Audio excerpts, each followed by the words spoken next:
नमस्कार, बहुत स्वागत है आप सभी लोगों का हमारे समृद्धि आईएएस के यूट्यूब चैनल पर। और आज का जो हमारा प्रश्न है वो हिस्ट्री से है और इसमें अशोक के अभिलेख के आधार पर उसके साम्राज्य को अनुरेखित कीजिए।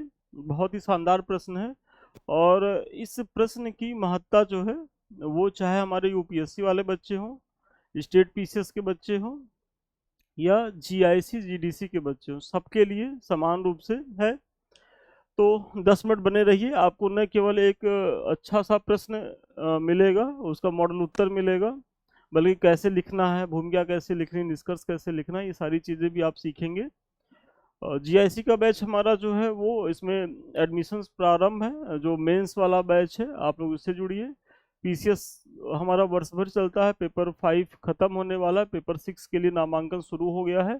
तो जो बच्चे पेपर 6 से जुड़ना चाहते हैं नए बैच से, वो अपना नामांकन कराएं और एक हफ्ते के अंदर अंदर पेपर 6 शुरू हो जाएगा। टीजीटी पीजीटी वैकेंसी थोड़ी सी लेट हो रही है, लेकिन विश्वास मानिए 10 अगस्त तक ही आ ही जाएगी। और लेट क्यों हो रही है? केवल वही पुरानी और नई नियमावली को लेकर के जो एक प्रोटेस्ट हो रहा है बच्चों के द्वारा, तो उसी सब पे मंथन हो रहा है। जैसी चीज़ें क्लियर होंगी वैसे ही वैकेंसी आएगी। आप लोग जो है अपना नामांकन कराएं, अभी नामांकन स्टार्ट है और स्टार्टिंग के 100 बच्चों के लिए विशेष ऑफर भी है, नहीं तो फिर ये फीस जो है बढ़ जाएगी। आइए प्रश्न देखते हैं कि अशोक के अभिलेख के आधार पर उसके साम्राज्य को अनुरेखित कीजिए। मतलब प्रश्न में ये पूछा है आपसे कि जो अशोक के अभिलेख हैं, जो विभिन्न क्षेत्रों में पाए गए हैं, तो उस आधार पर जो अशोक के साम्राज्य की सीमा है उसका निर्धारण करना है। मतलब ये दिखाना है कि कहाँ कहाँ तक अशोक का साम्राज्य फैला हुआ था। और यहाँ अगर आपको अशोक का अभिलेख कायदे से नहीं याद है कि भाई नॉर्थ में कहाँ मिला, साउथ में, ईस्ट वेस्ट में, सारी चीज़ें, तो शायद आप ये उत्तर नहीं लिख पाएंगे। तो इसीलिए थोड़ा सा आप परिचय दीजिए अशोक के बारे में, क्योंकि की पॉइंट क्या है अशोक के अभिलेख। तो अशोक को पहले बता दीजिए कि अशोक पहला भारतीय सम्राट था जिसने राजाज्ञाओं को शिलालेखों पर खुदवाकर जनता के समक्ष रखा। तो जो ये अभिलेख है क्या है? अशोक के अभिलेख एक तरीके से राजाज्ञा है, मतलब राजा के द्वारा जो घोषणा की गई जनता के लिए, तो वही है। और इसको अशोक ने पहली बार जो है शिलालेखों पर, मतलब शिला माने पत्थर पे खुदवाया और उसको साम्राज्य के विभिन्न हिस्सों में उसको गढ़वाया, मतलब उसको स्थापित करवाया। ठीक है। अशोक के अभिलेख से उसकी गृह एवं विदेश नीति, साम्राज्य विस्तार, प्रशासन एवं उसकी धार्मिक नीतियों की जानकारी मिलती है। मतलब अशोक के अभिलेखों से आपको न केवल उसकी विदेश नीति, उसकी धार्मिक नीति, उसकी गृह नीति, सबकी जानकारी मिलती है। लेकिन चूंकि यहाँ प्रश्न किस पे है, साम्राज्य के विस्तार को बताना है, तो हम जो है इसी पे फोकस्ड होंगे।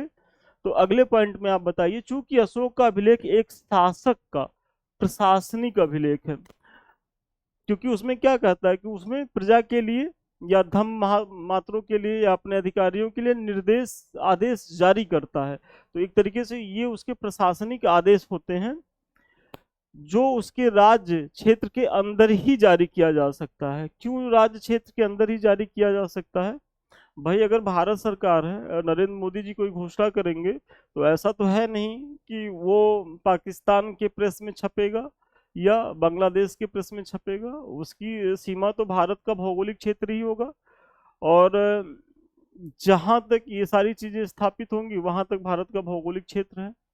तो इसीलिए भाई कोई राजा अगर कोई अभिलेख स्थापित करवा रहा है, तो क्या वो अपने पड़ोसी की सीमा में घुस करके तो स्थापित नहीं कराएगा। पड़ोसी की सीमा में तभी वो करा सकता है कि जब उसको विजित कर ले, तो ऐसे में वो क्षेत्र भी उसके भूभाग का पार्ट हो जाता है। तो यही कहा जा रहा है कि इसमें कि कोई राजा ये जो अभिलेख खुदवाते हैं तो ये अपनी सीमा में ही खुदवा सकते हैं। अतः जहां जहां उसके अभिलेख की प्राप्ति होती है वहां उसके साम्राज्य होने की पुष्टि होती है। और इसी पे आपका प्रश्न भी है कि भाई उसके अभिलेखों के आधार पर उसके साम्राज्य की जो है सीमा को बताना है।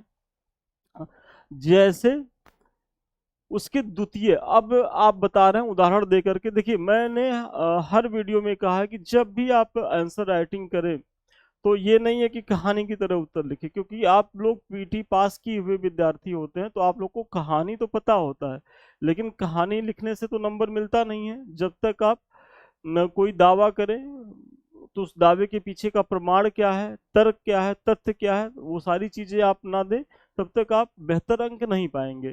तो यदि आप ये कह रहे हैं कि उसने जो है साम्राज्य, अपने साम्राज्य के विभिन्न भूभागों में बहुत से अभिलेखों को जो है वो स्थापित करवाया, तो अब आपको एक एक करके उदाहरण देना है, और यही आपके प्रश्न की डिमांड भी है।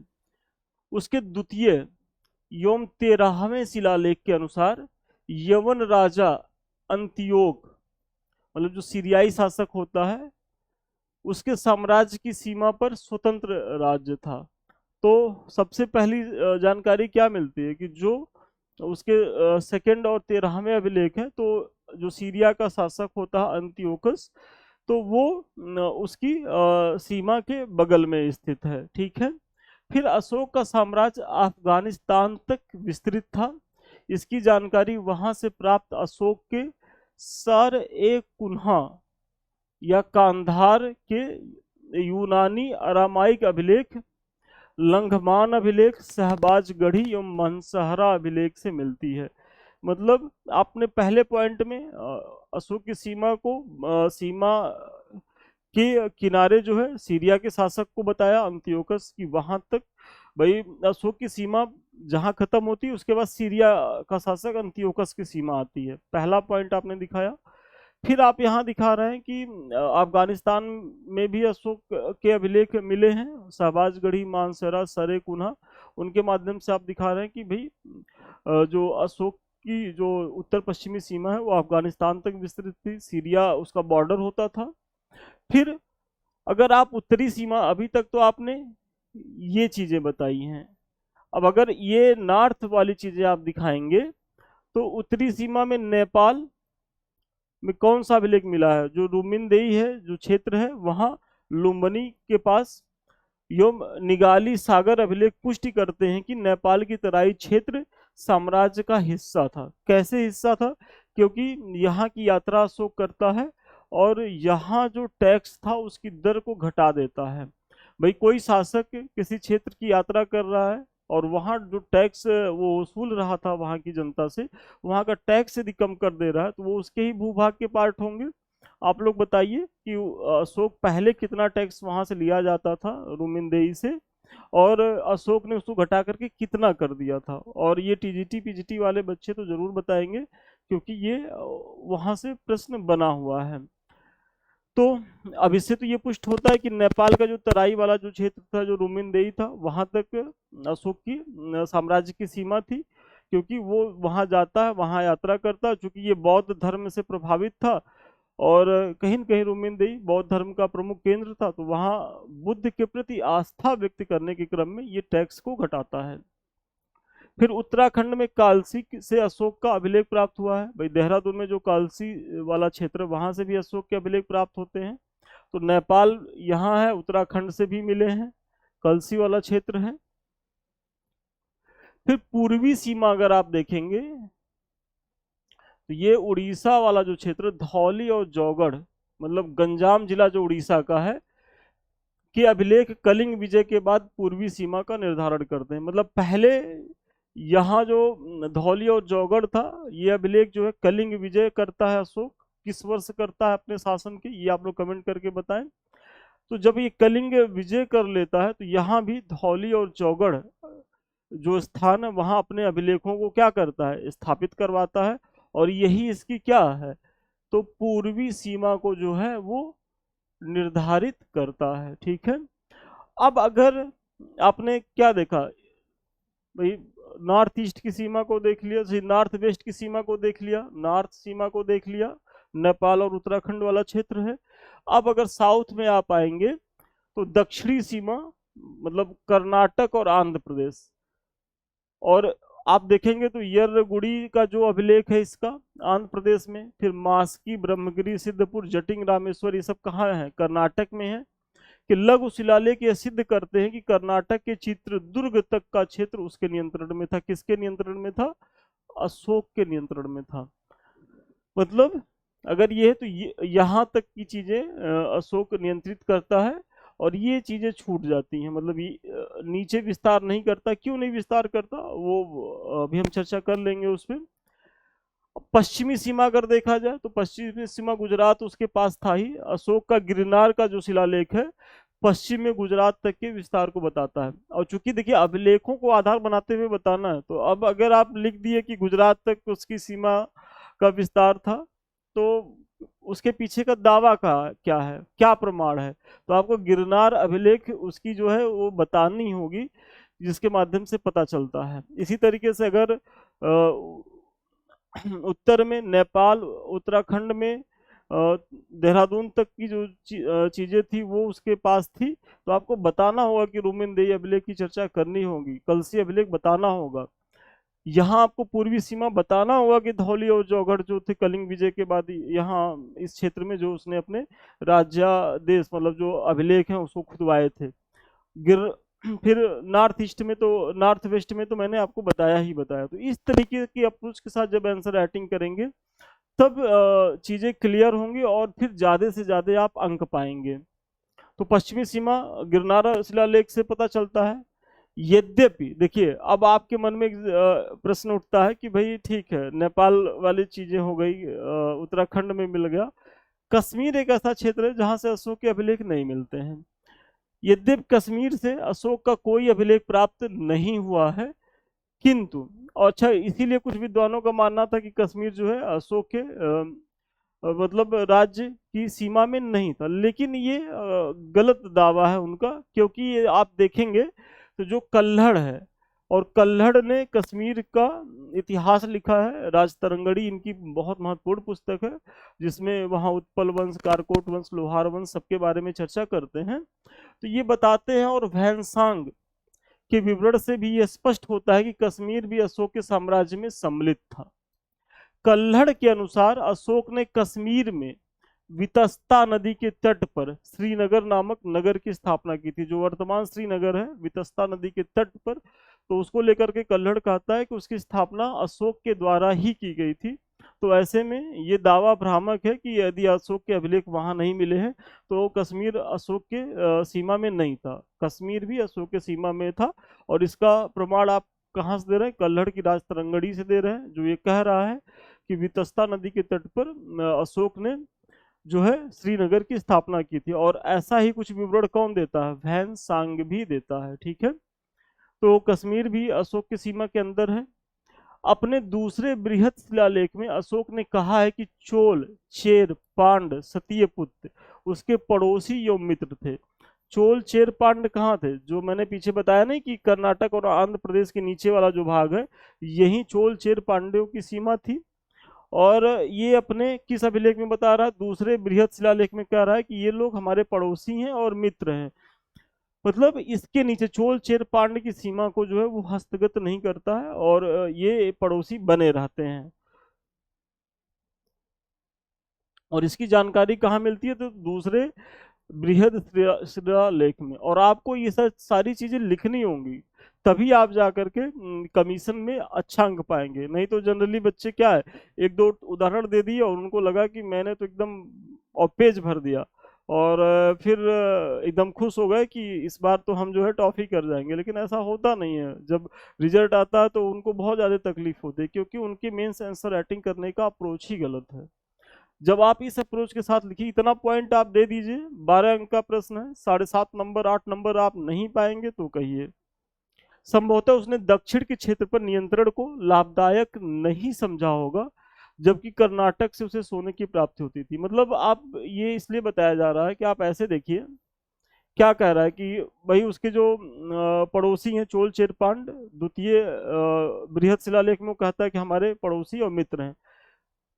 प्रश्न उठता है कि अशोक इतना प्रतापी था, भाई वो अफगानिस्तान तक की चीजों को विजिट करता है, वो नेपाल जाता है, कलिंग विजय करता, तो इन चोल, चेर, पांड को कैसे छोड़ दिया, जो कि अशोक की तुलना में तो सब बहुत कमजोर थे। तो विद्वानों का ये मानना है कि अशोक को चूंकि कर्नाटक शुरू से बहुत ही ज्यादा फ्रूटफुल प्लेस रहा है। क्यों रहा है? क्योंकि वहाँ कोलार की खाने हैं जहाँ से सोना प्राप्त होता है। और गोल्ड हमेशा ही जो है वो हार्ट मनी रही है, हार्ट उसकी भूमिका हमेशा रही है। और एंशियंट काल में तो उसके सिक्के बनाए जाते थे, बड़े बड़े विनिमय में गोल्ड क्वाइंस का ही उपयोग होता था। तो ऐसे में अशोक कर्नाटक तक तो विजय करता है, लेकिन उसके नीचे नहीं जाता है, क्योंकि उसके नीचे उसको जो है चोल चेर पांड्य के क्षेत्र से उस तरीके का राजस्व या कोई लाभ की संभावना नहीं दिख रही थी। तो फिर क्या कहता है कि अब हमने जो है एक वैज्ञानिक सीमा प्राप्त कर ली है, और अब हम भेरी घोष मतलब युद्ध घोष की जगह, मतलब युद्ध करने की जगह हम किस चीज का विजय करेंगे, अब हम धम्म में विजय करेंगे। और फिर वो धार्मिकता को लेकर के आता है, और फिर धर्म महामात्रों की नियुक्ति करती है, धर्म प्रचारकों को भेजता है, और जिन क्षेत्रों को उसने विजित किया वहां खूब बढ़िया से वो प्रशासन चला रहा था, खूब केंद्रीकरण था। ऐसा नहीं था कि धम्म विजय के चक्कर में कुछ विद्वान आरोप लगाते हैं कि उसने जो है सेना को डिस्ट्रॉय किया था। कोई सेना डिस्ट्रॉय नहीं थी, उसकी पूरी सेना थी। और चूंकि वो इतना ताकतवर था कि किसी की हिम्मत नहीं थी उसके ऊपर अटैक करने के लिए। और चूंकि वो अपनी सीमा को पूरी तरीके से सुरक्षित कर लिया था, भाई पश्चिम से उसको खतरा था तो अफगानिस्तान तक वो जाके बैठा हुआ था। साउथ में चोल चेर पांड्य उतने मजबूत नहीं थे, कलिंग एक मजबूत राज्य था, उसको वो जीत ही लिया था, गुजरात तक उसका विस्तार हो ही गया था। तो फिर उसको लगा कि अब बहुत है, अब जो है युद्ध से जितना प्राप्ति करना था और जितनी की जरूरत थी उससे ज्यादा मैंने कर लिया है, अब जो है भूमिका दूसरी होनी चाहिए। तो फिर वो धम्मघोष की तरफ बढ़ता है। अतः उस पर अधिकार कर लिया, मतलब कहाँ, कर्नाटक पर। क्यों कर लिया था? क्योंकि उसे जो है सोने की प्राप्ति होती है। फिर जो भी हो, यदि अभिलेख की चौहद्दी के अंदर ही मौर्य साम्राज्य के विस्तार को स्वीकार करे तो निम्न बातों की पुष्टि होती। मतलब आप एक निष्कर्ष लिख दे रहे हैं अब कि अगर अभिलेखों की चौहद्दी, मतलब जो अभिलेख उसकी राज्य सीमा में विभिन्न क्षेत्रों में पाए गए हैं, अगर उनके आधार पर जो है निर्धारण करे तो निम्न बातें स्पष्ट होती हैं। क्या? तो अशोक प्राचीन भारत का सबसे विस्तृत साम्राज्य का निर्माण करने में क्या रहा? तो सफल रहा। मतलब सबसे पहली चीज कि भाई उसके अभिलेख कहाँ कहाँ मिले, मैंने पीछे बताया कि इतने बड़े भूभाग को, मतलब उसके बाद इतने बड़े भूभाग पर कब्जा अंग्रेजों के द्वारा ही किया जा सका था। बीच में बहुत से शासक आए, अलाउद्दीन खिलजी आया, अकबर आए, जहांगीर आए, शाहजहां आए, औरंगजेब आए, कोई भी इतने बड़े भूभाग पर फिर शासन नहीं कर सका जो अकबर सॉरी जो अशोक ने किया था। तो वही है कि प्राचीन भारत का सबसे विस्तृत साम्राज्य का निर्माण करने में वो कामयाब रहा। पहली बात, वह आर्थिक एवं सुरक्षात्मक स्तर पर एक वैज्ञानिक सीमा प्राप्त कर लिया था, क्योंकि उसके पास हिंदू कुश पर नियंत्रण था। हिंदू कुश वाला जो क्षेत्र है वो ये वाला क्षेत्र है, ठीक है। उन्होंने पश्चिमी तट, महाराष्ट्र से लेकर पूर्वी तट, आंध्र प्रदेश, उड़ीसा तथा बंगाल के समुद्री क्षेत्र पर नियंत्रण स्थापित कर लिया था। वही मतलब कि उसको जितनी आवश्यकता थी, भाई समुद्र, अंतर्राष्ट्रीय ट्रेड के लिए समुद्र चाहिए, तो ताम्रलिप्ति बंदरगाह पर भी उसका नियंत्रण था, क्योंकि वहीं से उसने जो है अपने पुत्र और पुत्री को श्रीलंका भेजा था बौद्ध धर्म के प्रचार के लिए। वो खुद जाता है ताम्रलिप्ति बंदरगाह तक, तो अगर उसके अधीन नहीं होता तो वहां तक जाता नहीं। तो बंगाल भी उसके पास था, उसका बंदरगाह भी था, गुजरात था ही, महाराष्ट्र था ही, आंध्र प्रदेश था ही, कर्नाटक था ही। तो ऐसे में एक विस्तृत भूभाग पर उसने जो है अधिकार किया। और इसका निर्धारण कौन कर रहा है? तो अशोक के अभिलेख कर रहे हैं, क्योंकि ये अभिलेख ही ऐसे हैं कि जो सही सही जानकारी देते हैं। भाई आप ये कोई प्रशस्ति परक, मतलब ऐसा तो है नहीं कि कोई उसके दरबारी कवि के द्वारा लिख दिया गया है सारी चीजें। भाई अभिलेख तो आदमी वहीं खुदवाएगा ना जहां उसकी सीमा होगी। सपोज करिए कि आपका घर है और आप कोई बोर्ड लगवाना चाहते हैं, तो वो बोर्ड आप अपने पड़ोसी घर में तो नहीं लगवा पाएंगे ना, वो तो उखाड़ के फेंक देगा। और अशोक के अभिलेख जो उसकी सीमा है उसका बहुत बेहतरीन तरीके से निर्धारण करते हैं और ईमानदारी पूर्वक करते हैं। मतलब इसमें कोई भ्रामकता नहीं है, कोई ऐसा नहीं कि साहित्यकारों के द्वारा बढ़ा चढ़ा करके इसके विस्तार को दिखा दिया गया है। ये एकदम ट्रुथ है, क्योंकि अभिलेख जो है वो बहुत ही एथेंटिक सोर्स हैं एंशियंट इंडिया की जानकारी के लिए। तो चलिए, आज का जो हमारा प्रश्न था उसका उत्तर यहीं तक था, और आपको भी अपने उत्तर लेखन में इसी तरीके के अप्रोच को जो है वो शामिल करने की जरूरत है। जब इस अप्रोच से आप आंसर राइटिंग करेंगे तब जा करके आप अंक पाएंगे। ये नहीं कि खूब बड़ा बड़ा पैराग्राफ लिख रहे हैं, केवल कहानी की तरह लिखते जा रहे हैं, जहां कोई दावा कर रहे हैं, कोई प्रमाण नहीं दे रहे, तथ्य की तो बात ही छोड़ दीजिए, तो आप अंक नहीं पाएंगे। आप भले खुश हो जाइए कि मैंने 20 में 20 क्वेश्चन कर दिया और सब अटेम्प्ट करके आ गए हैं, तो ऐसा नहीं है। टीचर जो है ये बीए या एमए का परीक्षा नहीं है, टीचर आपकी गुणवत्ता को भी देखेगा, और जैसे ही लग जाएगा कि केवल आपने बकवास लिखा है, तो फिर यूपी कमीशन में तो आप देख ही रहे होंगे, या जो जिस तरीके की मार्किंग होती है कि 200 में 10 नंबर भी वो दे देते हैं, तो अंदाजा आप लोग लगा लीजिए। चलिए, आज का प्रश्न यहीं तक था। इन सबों के बारे में मैंने चर्चा कर दी है। अभी तक आप लोगों ने ज्वाइन नहीं किया है तो ज्वाइन करें, और सबसे लास्ट में ये हमारे कुछ लिंक्स हैं, अभी तक आपने इसे सब्सक्राइब नहीं किया तो सब्सक्राइब करें, ज्वाइन करें। ये हमारा टेलीग्राम है @समृद्धि IAS ऑफिशियल, जो हम पढ़ा रहे हैं उसका PDF आपको एक समय के बाद यहाँ मिल जाएगा। दो हमारे यूट्यूब चैनल है, एक तो हमारा समृद्धि IAS का, जिससे अभी हम आप रूबरू हैं, दूसरा जो है संदीप मिश्रा ऑफिशियल। तो ये सारे चैनल आपकी तैयारी के लिए बेहद उपयोगी हैं। आप लोग इसे ज्वाइन करें, सब्सक्राइब करें। वीडियो अच्छा लग रहा हो तो लाइक कमेंट जरूर करें, और सबसे अंत में आप हमसे बात करना चाहते हैं, हमारे किसी बैच से जुड़ना चाहते हैं, तो 7303307507 पे संपर्क कर सकते हैं। तो ठीक है, आज के लिए इतना ही। पुनः मिलते हैं नए वीडियो में नए क्लास के साथ। तब तक के लिए धन्यवाद, बहुत शुभकामनाएं। आप